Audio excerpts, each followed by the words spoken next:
هذه اللي في الصورة سميتها شيماء جمال. هي ضحية لوحدة من أكبر قضايا الرأي العام في مصر والوطن العربي، وهذا الشيء بسبب أن الانتقام منها كان بشكل ماشي إنساني، وبالتحديد حيث الجاني اللي هو راجلها كان خدام في القضاء، وخلال فترة المحاكمات كانت كتطلع إشاعات كثيرة، وهذا الشيء اللي غنهضروا عليه اليوم في الحقيقة الكاملة.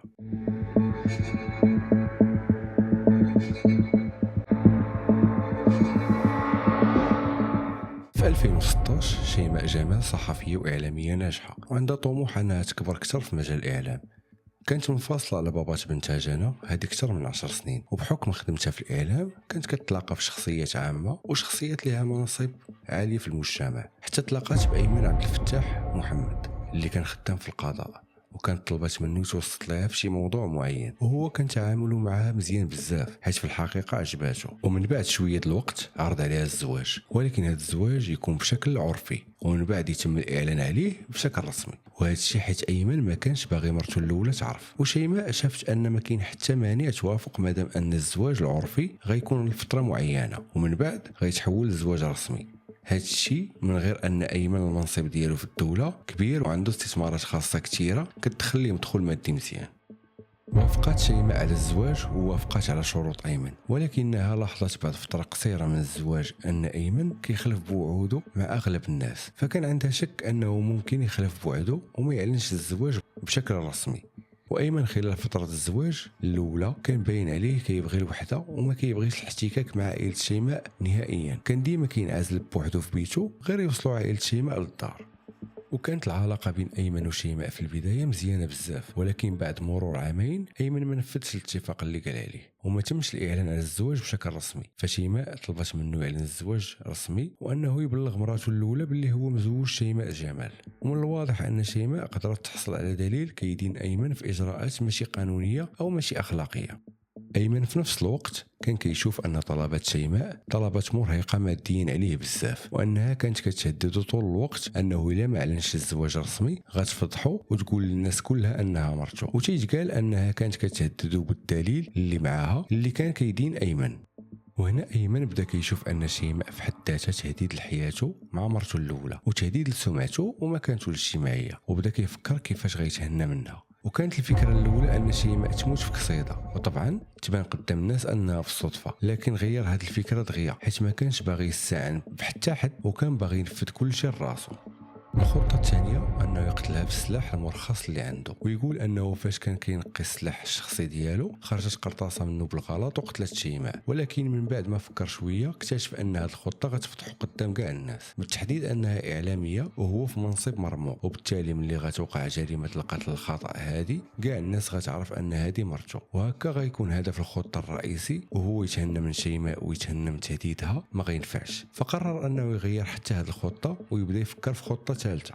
وبالصدفة وهو خارج يسهر في وحدة من القهاوي في شهر رمضان تلاقى صديق ليه قديم بزاف كان كيعرفو مزيان من البلاصة القديمة اللي كان ساكن فيها، حسين محمد إبراهيم الغرابلي. عنده استثمارات خاصة وتجارة حرة متنوعة، وكما قالت تحقيقات النيابة أن تجارته كانت في أمور مشروعة وغير مشروعة، وقبل عامين كان بدا كيدوز بضائقة مالية كبيرة والكريديات بدات كتكثر عليه. كل واحد فيهم عنده مشكلته الكبيرة واللي من وجهة النظر ديالو ما عندهاش حل.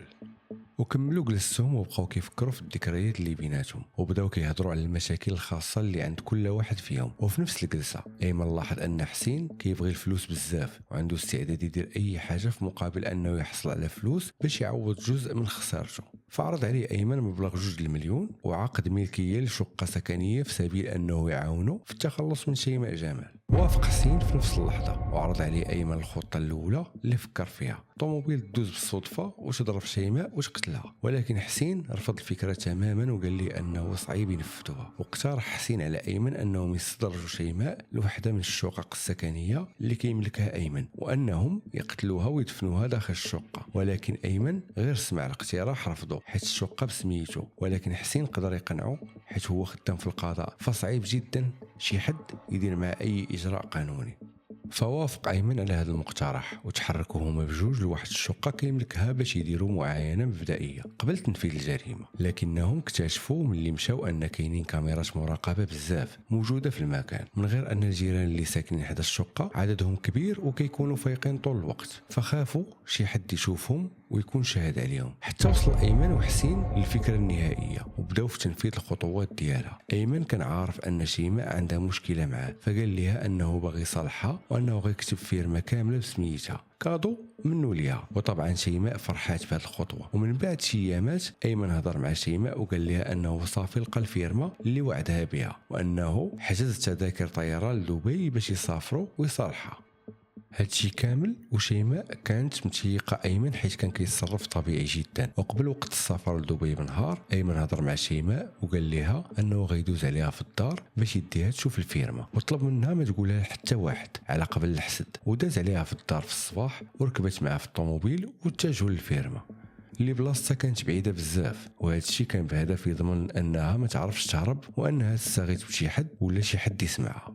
وأول ما وصلوا للفيرما حسين حل لهم الباب، وأيمن قال لشيماء أن هذا الشخص هو الوسيط اللي جاب ليه الفيرما. شيماء نزلت من الطوموبيل باش تشوف الفيرما، ومن بعد شوية طلب منها أيمن يمشيو للاستراحة على قبل الحرارة. وأول ما شيماء دخلت وجلست على الكرسي أيمن قال لحسين دير لينا أتاي يا حسين. وهذه كانت كلمة السر اللي اتفقوا عليها أنه غير يقولها خاص الخطة تنفذ.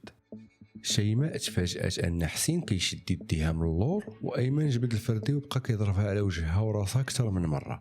شيماء كانت كتقاوم بالجهد لكن عرفوا يشلوا حركتها تماما واستمروا في الضرب حتى ماتت. وأول حاجة داروها جردوها من أي حاجة تمكن الأمن من الاستدلال عليها، ومن كثرة ما كانوا خايفين أنها ممكن تكون باقا حية حطوا توب على وجهها باش يقطعوا النفس تماما، ولواو جسمها ويديها وعنقها بسناسل من الحديد باش يشلوا الحركة تماما.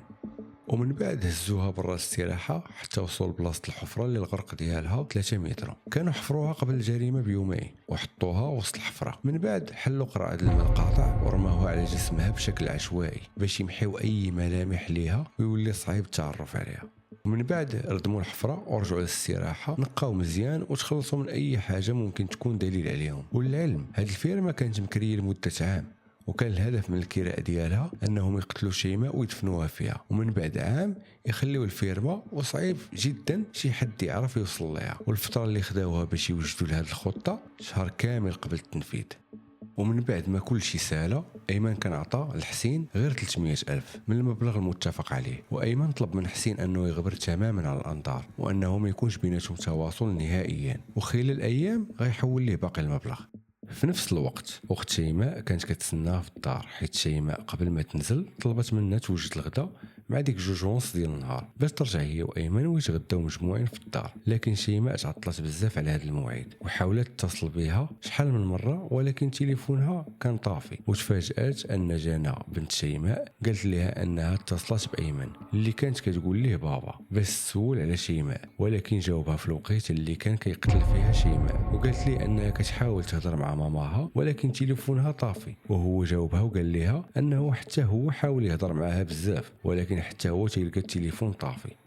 ومن بعد ساعة أيمن وصل للدار ولكن كان باين عليه حوايجهم موسخين ومغبرين بزاف، وقال لهم أنه فعلا تلاقى شيماء ومشاو تفرجوا في الفيرما. ولكن من بعد خلاها في واحد البلاصة حيت قالت ليه أنها غتشري شي حوايج وغترجع للدار بوحدها. ومن بعد شحال من ساعة من الاختفاء وتليفونها طافي بداو عائلة شيماء كيطلبوا من أيمن يتصرف ويحاول يبلغ السلطات الأمنية باختفاء شيماء. وعائلتها كانوا ملاحظين أن أيمن كان عادي جدا وهادي بزاف وكأنه عارف فين هي ومخبي عليهم، وبلغوا الأمن باختفاء شيماء.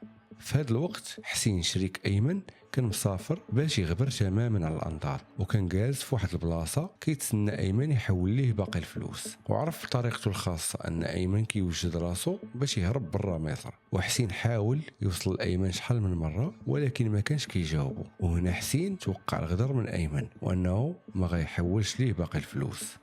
وفي نفس الوقت رجال الأمن كانوا وصلوا لدار شيماء وبداو كيسولوا عائلة شيماء على كاع المعلومات اللي كيعرفوها عليها قبل الاختفاء. وكلهم كانوا كيجاوبوا عادي، حتى بداو رجال الامن كيسولوا ايمن اللي كان باين عليه علامات توتر بزاف. فبداو رجال الامن كيشكوا ان ايمن عنده علاقه مباشره باختفاء شيماء، بالتحديد ملي عرفوا انهم كانوا على خلافات مع بعضياتهم.